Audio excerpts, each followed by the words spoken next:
To construct an ellipse, tap the Ellipse tool. A preview of an ellipse appears. A focal point of the ellipse is glowing. Tap or drag to place it. I'll drag it here. Now the other focal point is glowing.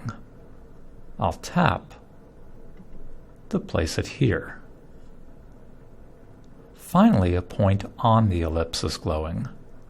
I'll tap to place it here. The ellipse is complete. The Hyperbola tool works in the same way. Tap or drag to place its two foci, as well as the point on the hyperbola.